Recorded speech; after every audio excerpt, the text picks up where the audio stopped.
Welcome to the Scene and Take podcast, a forum of all things that inspire and motivate me as a content creator and image maker. I'm your host, Indio and Erikka. As we continue to self-quarantine and shelter in place for the safety of ourselves and everyone around us in New York City and in the United States, we hope this podcast finds you well and in good spirits. So far, so good here in the Erikka household, and in the spirit of helping our fellow man, I once again am volunteering my spouse to join me on the Scene and Take podcast. Welcome to the pod, Erikka. Hello. So we're still sheltered in place. Yes. It's getting a little more bleak here in New York City, but we're not going to focus on that. We have been watching a whole lot of television. Yes, we have. We do have a little bit more time, although we've been scheduling ourselves to do other things. I have work. Yeah, you have work and I have editing and all that stuff to do. But as sports is no longer with us for now, I am definitely more at home. Yes. In the home office. Yes, you are more at home. And so are you. So one of the series that we just finished watching and we both enjoyed. Yes.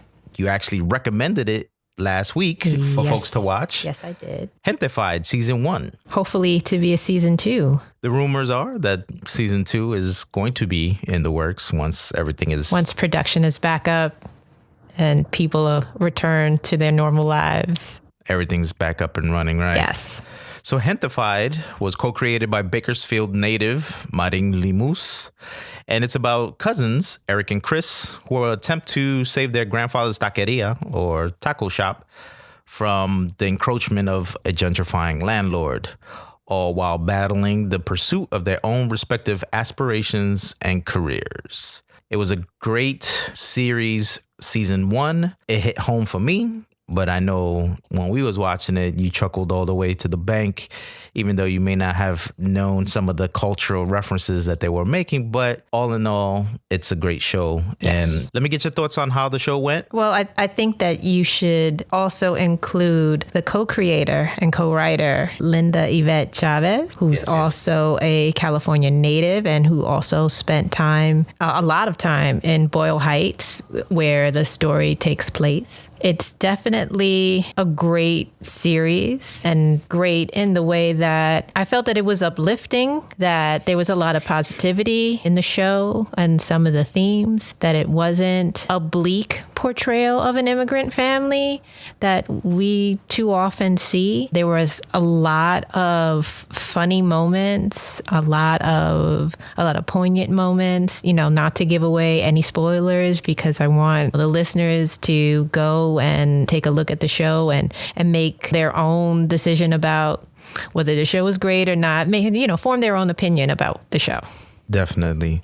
I think one of the things to talk about, though, is the fact that they do touch upon different themes of the community, and obviously it being called Gentefied, which is the Spanish way of not saying gentrification, but gente meaning people, and with the suffix of fied in there, the gentrification part, gentrified. We're looking at what is essentially happening in one of our communities here in the Bronx, in the South Bronx, and that there are developers coming in, some who have a little more insensitivity than others. Some are trying to attempt to stay within the community and engage with the community, as are some developers here.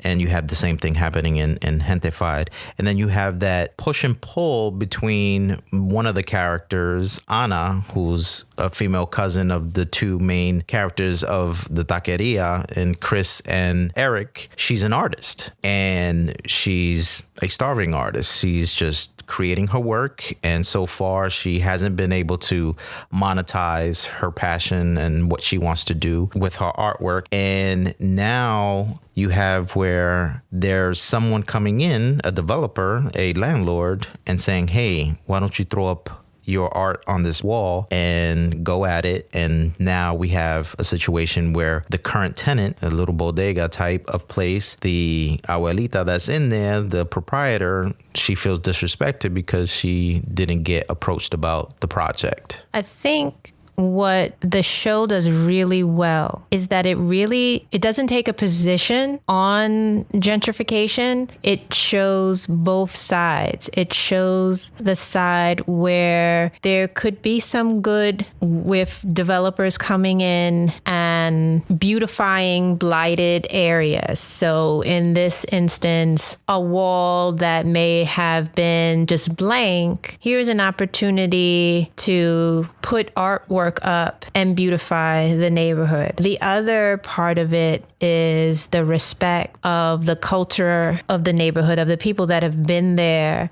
and this is their community, and showing how they're responding to these new developers and new people coming in and seeming like they're taking over. I think a perfect example is with the Botanica, the owner of the Botanica, rather than hold on to what her store was traditionally known for, she remarketed herself as being new age and upped her clientele. And I think that that's what the show does really well. It shows both sides of the gentrification issue and doesn't pick a side. Right.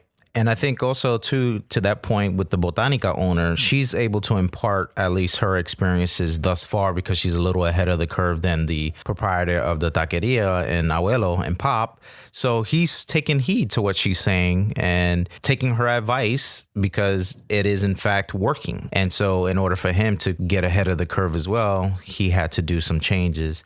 And that's where Chris, the character Chris, comes in, who is his grandson, Pop's grandson, had gone to school, Boise State, which is a little different for someone from Boyle Heights, California, and comes back home only to be having to, I want to find the word, not defend his Mexican-American identity, but he almost has to because of the fact that he has this college education. He's a little lighter in complexion. He doesn't have indigenous look to him. And so there is a poignant moment between some of the workers in the kitchen that he works with because he's an aspiring chef, in that they have a competition for him to see if he can, he has the Mexican test, right? He has the Mexican test. There are a lot of Latinx younger people who often have to go through that because now, after even first generation, second generation, the language is gone. A lot of the old cultural things that used to go on in the household are no longer, because now it's not the norm for the woman to have to stay home and just take care of the home. Now women are working and have their own professional careers and have their own paths that they hold. So the dynamic at home is different than what it used to be 30, 40 years ago.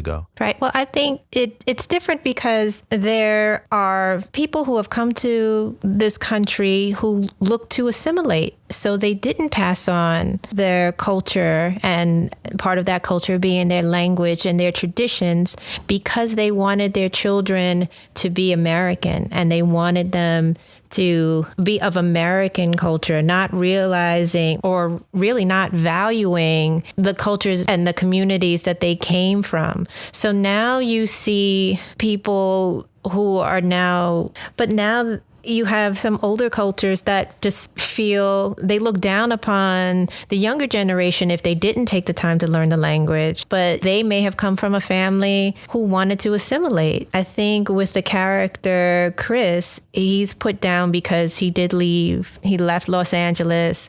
He went to Boise State. I'm sure Boise State is not the most diversified school. So they feel that he abandoned his culture because he's come back to the taqueria and he wants all organic ingredients, and he's looking to change the menu to try to inspire new customers to come in and give the taqueria business. But because it's a total about face from what his family views as traditional Mexican culture and Mexican cuisine, he's put down for that. I mean, he's put down, they call him a papa. You know, he's a potato because because he's brown on the outside but white on the inside, which it's insulting because he is Mexican and he does represent his culture. Yeah, and I think that's something that resonates with Latinos across the board, because while some people generalize Latins to be one thing, all Mexican, back in the day was an area where everybody was a Puerto Rican, and now people are realizing that within those who speak the Spanish language, there are a multitude of cultures. Hondureño, Guatemala, El Salvador, all the Central American countries, South American countries, Colombia, Venezuela. You have the Caribbean, Puerto Rico, DR. So every Latin culture is a little different in the way they move and operate. But this resonates with everyone, I believe, across the board, because there's a degree of having those kind of feelings where you don't fit in with your own culture, because now you're trying to intertwine American culture with your ancestral culture. And the older generation has issues with just kind of taking it away. And we see now in this environment where people are getting harassed for speaking another language out in public and all that stuff. So that was one of the themes that I thought resonated, at least with me. And I remember those times when I was in college in the Midwest, and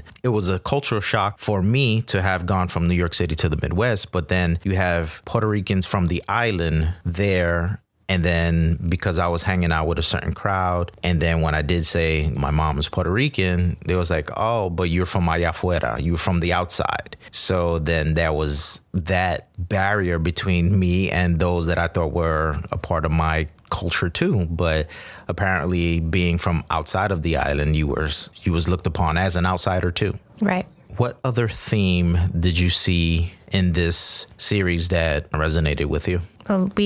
We sort of touched on the generation gap and the difference between the younger and the older culture. You brought up Anna's character, her relationship with her mother, I found really to be very interesting, because Anna also has a younger sister, Nayeli. And so her mother is working. Anna is trying to monetize her painting, but someone has to care for Nayeli because Nayeli is school age. So that responsibility falls to Anna. And I understand that that's very much a cultural thing. But I also looked at it as like, Nayeli is not really Anna's responsibility. That's her younger sister. And then her mother is expecting Anna to just automatically help out. But what was interesting is, why did her mother come to this country if she didn't want better or different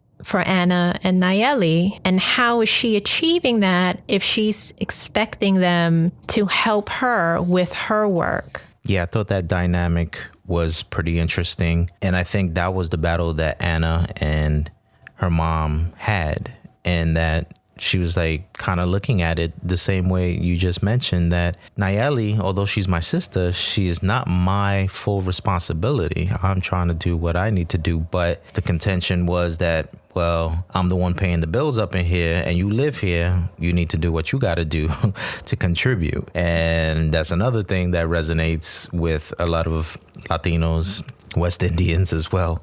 So that is something that was interesting for me as well. And I remember we had discussed that portion of it where I experienced that kind of thing with friends and family members that have multiple children. And that's just one of those things where culturally kids have to battle. There are so many kids that their dreams are deferred because of the fact that they need to carry on that responsibility that is really not supposed to be on their shoulders. So overall, this is a definite to watch, right? So yes, a must watch. A must watch. If you haven't checked it out, it's on Netflix, Gentefied Season 1. And I think the rumors are that Season 2 will occur. So there will be some things without having any spoilers, because Erikka doesn't want me to say any more than that. Yes. So that you can... We already dropped too many... We dropped too many jewels. Dropped too many jewels. I don't know. I think we've drawn them in. Netflix is not paying us. We're not sponsored, but that's just the way it is. We have a lot of time here.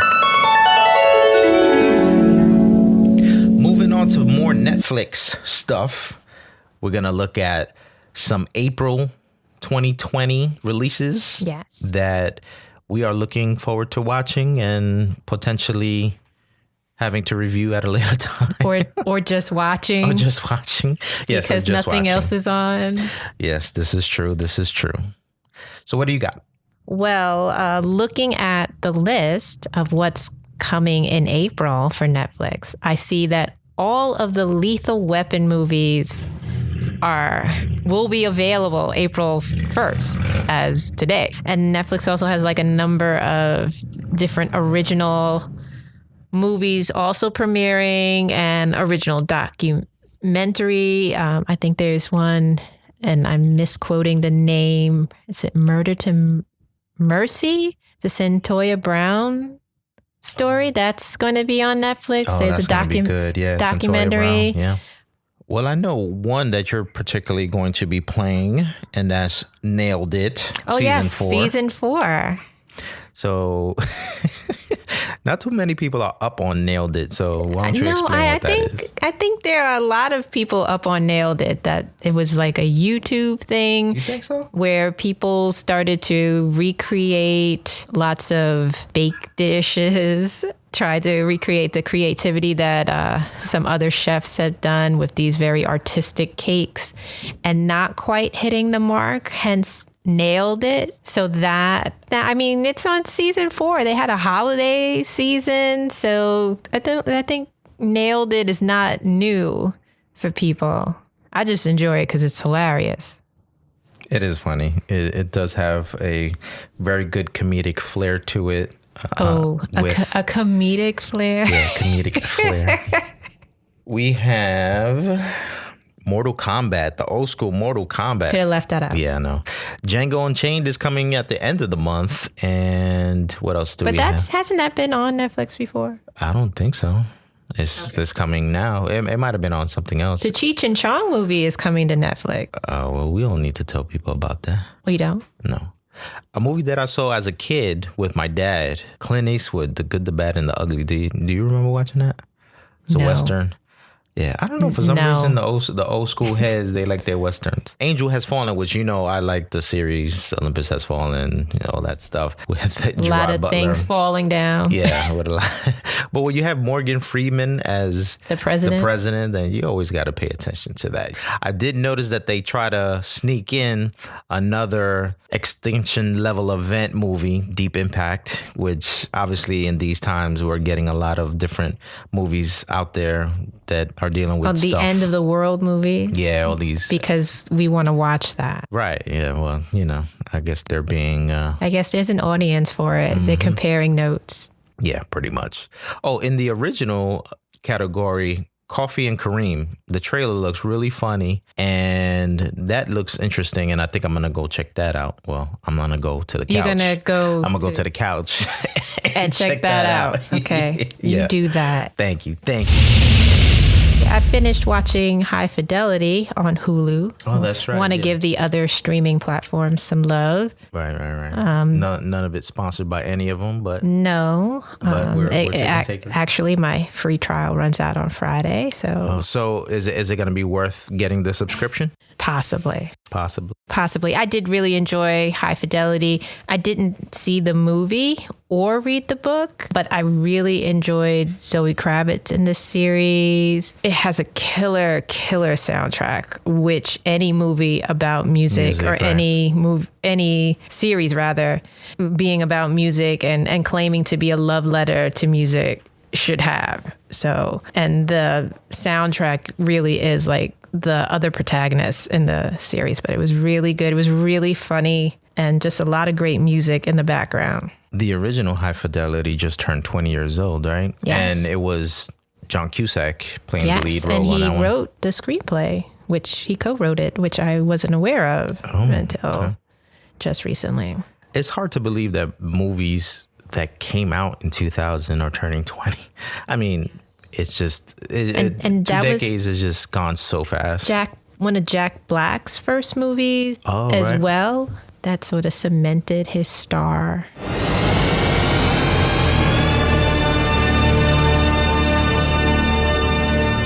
Okay, going back to Netflix and showing them even more love, there's another series, another Netflix original brought to you by Kenya Barris of Blackish and Mixish and Grownish fame. Black AF or hashtag Black AF. Hashtag Black AF, yes. Yes, AF meaning as.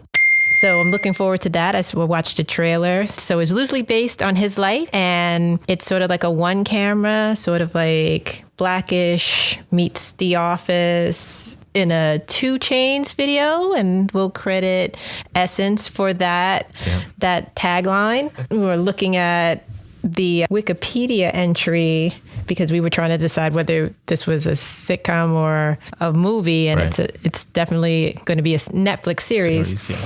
So they have some of the episode titles and yeah, you got a kick out of those. Yeah, because they all have to do with slavery in one form or another. There's Because of Slavery 2. Hard to believe, but still Because of Slavery. I know this is going crazy, but this too is because of slavery. Still Because of Slavery. Vacation is Hell Part 2. Yo, Between You and Me. This is Because of Slavery. Yep, you guessed it. This again. This is Because of Slavery. And they're all written by different people. So these are all the episode titles. Yes, these are all the episode titles per the Writers Guild. Right. And this family is a part of the 1%. So they have money, new to the 1%. Kenya Barris has made a ton of money. He's produced and written and has a whole bunch of projects. So it's funny. And shout out to Kiara Boone from Essence.com that wrote that little tagline. Think Blackish meets The Office wrapped in a 2 Chainz video, which by the trailer, definitely spot on. Yes. And Rashida Jones in it as well, which we know she has comedic chops. She's done it before. And then there's a slew of kids, kind of like the Brady Bunch. There's about 6 of them in there. And of course, every child has their own personality and brings something different to the table. And I always think of TIP, his show with all his kids and stuff like that. Because it was enjoyable to watch those for a few. Okay. Yeah. All you. All me, yeah, all me. There are definitely lines that do not get crossed between what I view and what you view. Yes, we established that last podcast. Last week's podcast. So if you missed that, you need to go back one and check that out as Erikka gives her take on things that are 180 degrees, my view.